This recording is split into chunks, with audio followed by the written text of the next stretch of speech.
Welcome back to our viewers on the live stream at ukcolumn.org and also on Rumble. Thank you very much for rejoining us for this virtual symposium, Propaganda 9/11 and the Global War on Terror. We have our final speaker who's going to deliver his presentation in just a moment, Professor Oliver Boyd-Barrett. And the title of his presentation is The Global War on Terror, Disinformation War, Iran and Syria. Now, a few words on our next speaker. Oliver Boyd-Barrett is a media sociologist whose studies and publications cover international news systems, educational communication, the global war on terror, and so on. He is professor emeritus at Bowling Green State University in Ohio and of the California State University.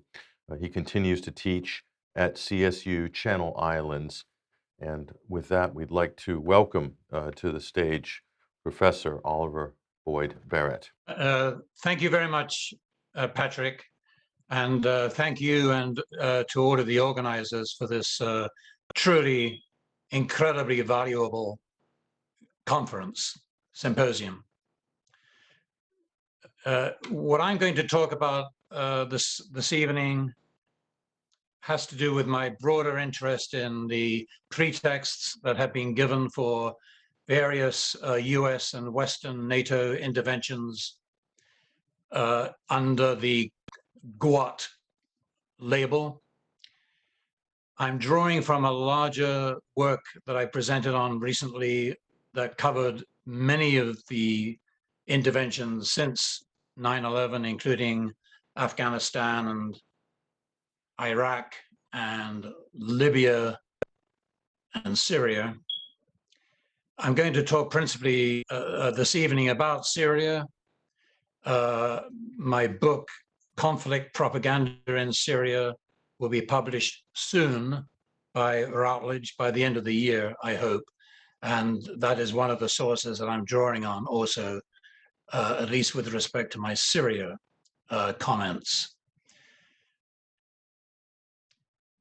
My broad theme for this particular 20 minutes or so has to do with a propaganda device that we see operating through the media, confirmed by many of the previous speakers in this symposium, that has to do with the foreshortening of context in the narratives that are told about the causes of these conflicts. So we get to see maybe a few months, a year, maybe a couple of years before the supposed conflict break out. But if we're able to see longer context, sometimes reaching back only of 5 years or more, understanding of these conflicts, these situations would be usually totally. So the context of the Syria crisis since 2011 that's presented through the mainstream media is of a crisis that emerges from the so-called very poorly, incorrectly named Arab Spring, together with all of the propaganda mythologizing to do with young, lively people who are actively engaged in social media and who are crying out for freedom and democracy. I argue that in the context of Syria, we see probably for the first time the weaponization of the Arab Spring events that supposedly began in Tunisia in 2010 and were supposedly repeated in Libya a few months later. Although there are even question marks in my mind about the authenticity of the narrative with respect to Tunisia, and absolutely deep doubts as to the authenticity of the supposedly the supposed popular uprising that occurred in Libya. But by the time we get to Syria, this is definitely a case of weaponization by the mainstream media on behalf of the powers to whom the mainstream media, Western mainstream media, are nearly always accountable. So that's something I'm going to come back to, that notion of weaponization of Arab Spring in the context of Syria, and how the conflict supposedly broke out as a result of young people writing graffiti in the town of Daraa. And I'll also talk about I've talked about weaponization of the Arab Spring discourse, and we also need then to talk about weaponization of human rights and responsibility to protect discourses. And these play out in the context of Syria. These primarily play out with relation to the supposed crimes of Bashar Assad and his regime, in relation to the supposed regime culpability for chemical weapons attacks, particularly East Ghouta 2013, Khan Shaykhun 2017, and Duma in 2018. The pretext of human rights, what I call human rights imperialism, is also evident in the way in which media talk about Bashar Assad's supposed culpability in the conduct of and the handling of prisoners in various sites in Syria, and more generally in relation to Bashar Assad's supposed authoritarianism, brutality, evilness, etc., and so forth. I'm going to first go back to, so I talked about the foreshortening of the narrative. You know, the West has been at war with Syria for approximately 50 or 60 years. We don't first see this. We do see this in relation to CIA involvement in various coups in Syria that go on pretty much from the day that Syria becomes a nation state after World War II in the late 1940s.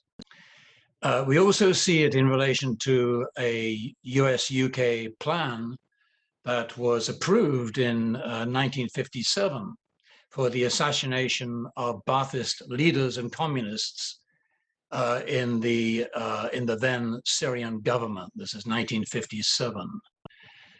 The idea was to prevent Syria from getting in the way or making life difficult for Western-backed, mostly monarchical, authoritarian Arab governments, which are usually the only governments that the West ever supports in the Middle East.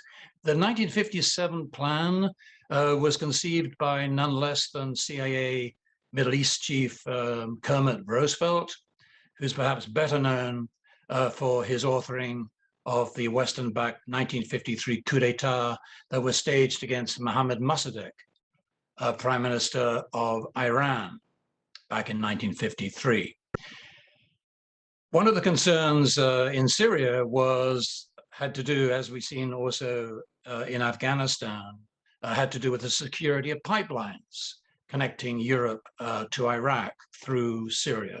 It is amazing, isn't it, the constancy of these narrative threads that are very rarely disclosed or foregrounded by our own media. The 1957 plan was going to involve uprisings in multiple parts of Syria with the aid of the Muslim Brotherhood and various paramilitary groups were going to be supported. There was going to be a civil war that would justify the intervention of Jordan, Iraq, and Turkey. They would invade and unseat the Syrian Ba'athist government. Now, that 1957 plan didn't happen. It was not implemented, but we can see how it looks awfully like the events of Syria in 2011. And in fact, the 1957 plan was updated in 1983 with the view to remove Hafiz al-Assad, the father of Bashar Assad. The idea was to replace him with a US amenable leader, sever Syria's ties to the then USSR, paving the way for Washington-approved oil and gas pipelines, and to weaken Iran and Iranian-backed Lebanese militia group Hezbollah. Again, that 1983 plan wasn't actually implemented, but all the threads of the storyline look incredibly similar to what we have seen going on in Syria since 2011. Another part of this context that's so rarely mentioned by the mainstream media, if they do look back at all, they may go back as far as Hama in 1982, when Hafiz al-Assad supposedly, with great brutality, put down an uprising in the Syrian town of Hama.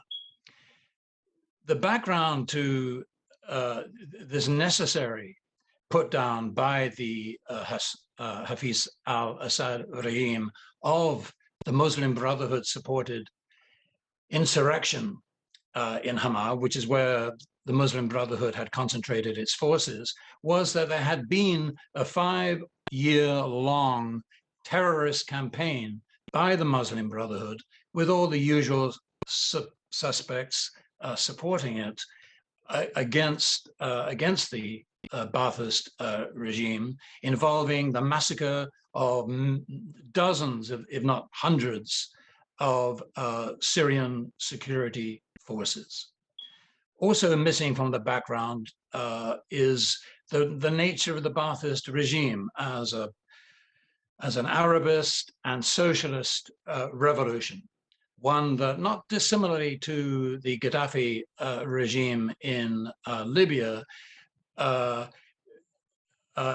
made a decent attempt to provide free healthcare, to provide free education, to provide free housing, all the kinds of things that the West just cannot possibly, apparently, tolerate, and will kill hundreds of thousands of people in order to prevent. Anyway, I'll go back to this 1983 plan that was organized. It was picked up by the Kermit Roosevelt plan, was brushed off by another CIA officer, Graham Fuller. This one envisaged, this is in 1983, it envisaged simultaneous military threats involving Iraq, Israeli and Turkish intervention in Syria.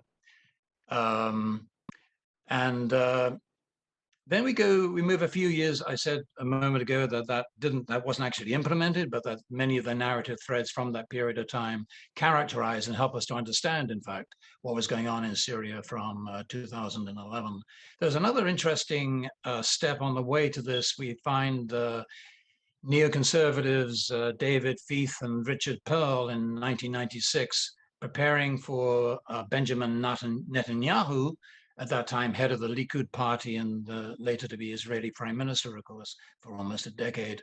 And this report envisaged the diminution in the influence of the Palestinian Authority, the overthrow of Saddam Hussein of Iraq, a subsequent attempt to overthrow the government of Syria, to be followed by military actions against Iran, Saudi Arabia, and Egypt. So this is a plan that is put forward from a neoconservative camp in 1996, 2 years before of the Project for a New American Century.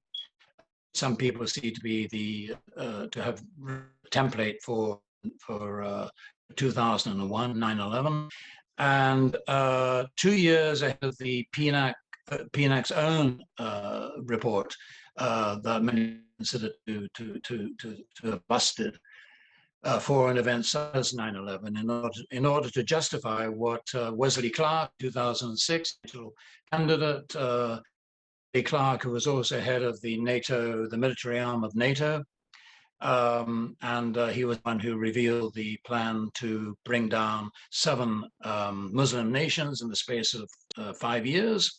a plan that almost certainly therefore existed, as we've just seen, well before 9/11, 2001, and a plan that whose existence was amply confirmed by the Chilcot inquiry that Professor Pierce Robinson mentioned a little while ago, that was published, I'm thinking, in 2011.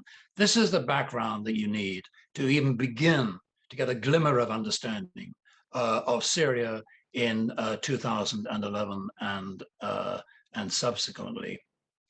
Also, a lot is made by the mainstream media of the supposed Alawite foundation of the Assad dynasty in Syria, and even to the extent that Syria gets to be called a sectarian regime by its critics. Now, I'm not denying there may be some element of reasonability to that argument, but what it very grievously overlooks is the fact that the Ba'athist philosophy has always been one not only of egalitarianism, but of secularism. And part of the reason why the Assad dynasty has continued in power for as long as it has, and why Bashar al-Assad, in all of the polls, on all sides, why he has continued to command considerable popularity, particularly in the areas that the regime has managed maintain throughout the supposed civil war, but also in many of the other areas that have been subject to jihadist takeover and oppression. One of the reasons why this dynasty has lasted so long is because it is perceived by the other considerable substantial minorities in Syria as a guarantor of their safety and of their security in the event, or rather to offset the possibility of a Western instigated Sunni majority regime, which is not to say that the majority of Sunnis in Syria would like to see the overthrow of the Assad regime, because I don't think that is actually the case, since so many of the jihadists are totally dependent on external support, and so many of them have actually come from outside of Syria. So we've seen a considerable amount of whitewashing in Western mainstream media of these jihadist groups, and attempts to describe them as moderate when it's quite clear that they are anything but, either in terms of their religious ideology or in terms of their actions. And we've seen also a narrative of continuing almost obscene Western hostility to Syria that could not fail to induce a state of institutional paranoia. So not only have we seen the history that I have just relayed, but in 2002, the Bush regime announces that under John, this is John Bolton's initiative, we see that Syria is now included in the so-called axis of terror. This regardless of the fact that Bashar al-Assad had been quite warmly welcomed by the Western world on his ascent to power in 2000, but also that in spite of the fact that Assad had gone out of his way to be seen to be helpful to the United States in its supposed crackdown against the supposed terrorist causes of 9/11. So they get rewarded, as is the American way. They get rewarded by being described as part of an axis of evil. And since a year later, the United States illegally invades and occupies a sovereign country against international law, therefore, Syria, which is right next door, is naturally concerned that they will be next on the list, since they are now a formal part of the axis of evil. And then, even from the very beginning of 2011, were these uprisings in 2011, the work of democrats, liberal Democrats, pleading for a greater degree of liberalization and removal of the emergency law. I don't hide the fact there are all kinds of problems that we in the West might feel very judgmental about when we look at the nature of the Syrian regime. But there's as much evidence that amongst the uprisings of 2011 was a very strong presence of jihadists who were demanding not democracy, but they were demanding that women in schools be forced to wear their hijab. That's the kind of reform they were interested in, and that they were killing Syrian security forces in order to achieve, prompted or spurred on or incited by radical Islamist or jihadist preachers whose teachings were beamed in by satellite television from Saudi Arabia, and with the help of arms and men who had been filtered into Syria across the Turkish border and the Jordanian border.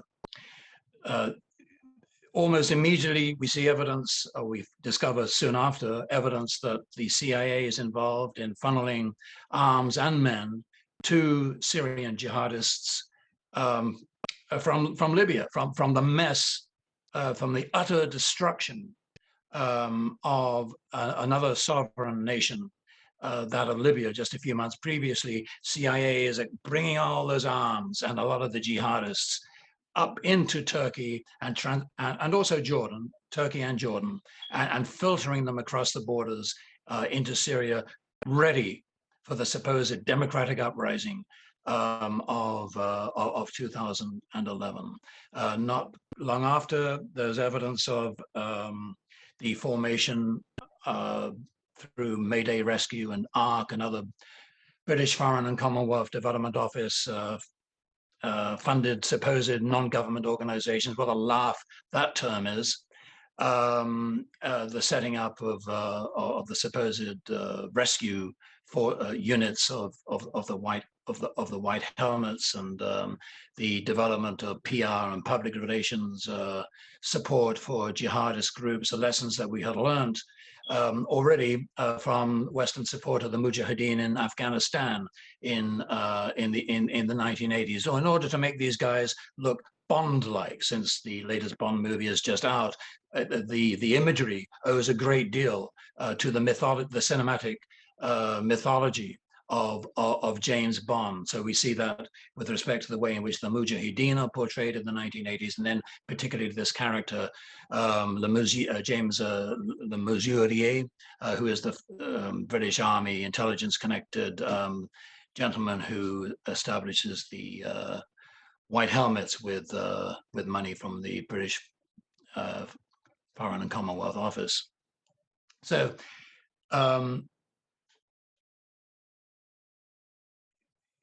there's not time here to get into the whole chemical weapons debates. These have been excellently researched by the Working Group on Syria Propaganda and Media. And I will mention, though, just briefly,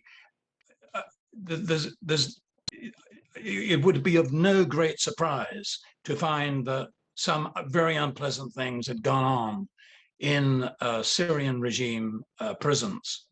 In fact, I have quite good reason to believe that many horrible things did occur in those kind of environments. But we can't exclude, we can't bracket off those kind of atrocities from equally obnoxious and appalling atrocities committed by the jihadist groups.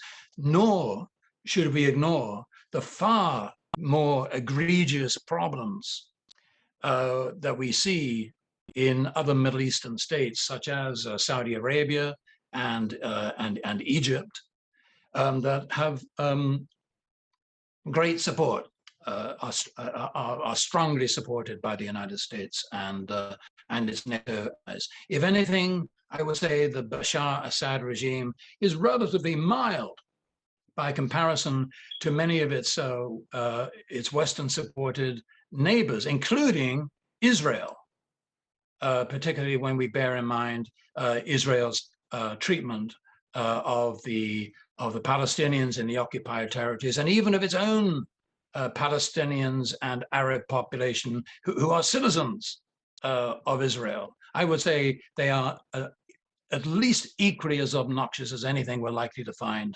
to say about Bashar al-Assad. So none of this war drum beating that we've heard with respect to Syria over the past since 2011, so it is 10 years ago now, has anything remotely to do with Bashar al-Assad's human rights record.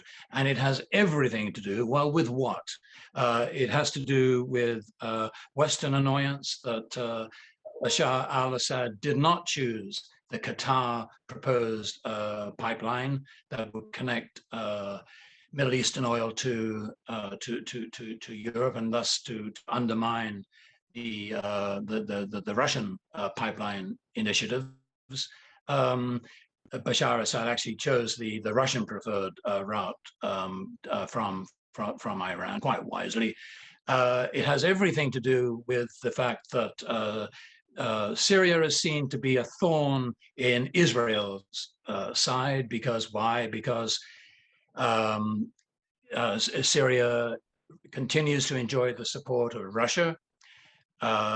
Syria continues to be a bridge, as it were, between for Hezbollah, for the channeling of some degrees of aid from Iran through to Hezbollah in Lebanon, and Hezbollah is about the only decent organized force that there is in the Lebanon right now, destroyed as it is, as also we can say of Syria by US totally punitive and cruel sanctions regimes exercised by the United States and its NATO puppets. I said a lot about Syria. There's a great deal more to say. Let me just conclude then with respect to Iran, which along with Russia has been a constant source of support, a very loyal source of support to Syria with good reason, because Syria, again, with incredible wisdom and foresight, supported Iran in its defense against the Iraq during the 8.5-year war that was sponsored principally. I mean, I know that the US supported both sides from time to time, but by far the most US and NATO support in that horrible war went to Iraq. In fact, it's only a few months after the Iranian Revolution, within months of Khomeini's success in Iran in 1979, and within months, we see that Hussein is shooed into power in Iraq with CIA support. And then what is the first thing that Hussein does when he gets into power? He starts a war with Iran. Go figure. Who is the beneficiary of an Iraqi attack on Iran within months of the success of the Khomeini revolution of 1979? I say success in the sense that Khomeini was successful in achieving and establishing a new regime, an Islamist republic.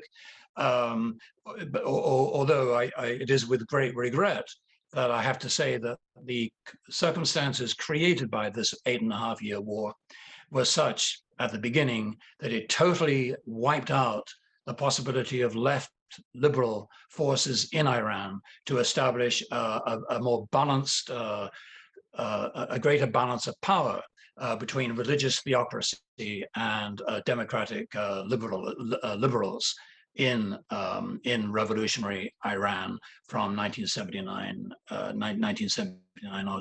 Final thought here, talking about pretexts, is the astonishing mendacity and hypocrisy of a 20-year-old campaign by the West on behalf principally of Israel, which took over the role of policeman on behalf of the United States from Iran, from the Shah's. The Shah was the U.S. policeman for the Middle East until Khomeini. And as soon as Khomeini takes over, the United States turns all of its beneficence to Israel. And in deference now to the puppy or to the tail that now wags the dog, namely Israel, the tail being Israel, of course, the United States being the dog. In deference then to the tail, the United States spins out this dreadfully mendacious, false, hypocritical narrative of the nuclear threat that Iran represents to the rest of the world. It is an astonishing story. No one involved in this narrative, in power, can possibly be deluded as to the fact that this is, from start to finish, one total lie. There are all kinds of reasons that I could allude to in order to substantiate that claim, that assertion. But a couple of things. One very interesting thing about the way that Khomeini conducted the Iran war with Iraq, despite the fact that there were plenty of chemical weapons, he could have restarted his nuclear program because the United States had already developed nuclear power in Iran under the Shah. Did he do any of these things in his battle with? No. As a matter of principle, he explained that these things are evil. These things are not permitted by God under Islam. And there's no evidence that he ever, nor any serious person in the Iranian regime, looked to weapons of mass destruction in that war, with that awful war with the same. What did they do instead to win that war? They recruited hundreds of thousands of young men, very, very badly equipped, badly trained, badly fed, and just shoved them in human waves against much better equipped US-supported Iraqi troops. And they were mown down in their hundreds of thousands, but they kept coming. They kept coming in one of the most astonishing, but of course unrecorded and unremembered military feats in recent human history. They were mown down by the Iraqis until they still kept coming, and even Iraqi soldiers couldn't bear to kill any more of them. That's the kind of regime we were talking about, not a regime that was hungry for weapons of mass destruction. And I'll just finish my last sentence. But essentially, there is no evidence that Iran has a nuclear weapons program, that has ever wanted a nuclear weapons program. Of course, it has been interested in nuclear power. And yes, it has woken up to the fact that by fiddling around with the degrees to which uranium is enriched, they can appear to be somewhat of a factor to be taken into account in any international negotiations, because of course, the more you enrich your uranium, you need it up to at least 90%, then the easier it is to make the transition from peaceful nuclear energy to nuclear weaponry. But there's no evidence, as I said a moment ago, that Iran has ever been remotely serious about any of this, and is not, to my mind, at all astonishing after so many times being double-crossed and cheated by the United States and by Western nations over this issue, that Iran is now showing signs of tiredness with respect to jumping back into that time-wasting, vomit-inducing process of negotiation with Western powers over the non-existent Iranian nuclear weapons program. Well, thank you. Thank you. Thank you very much, Professor Oliver Boyd-Barrett. I might briefly add before we take a short break before our roundtable discussion, which we hope that you'll join us for in just a minute, actually.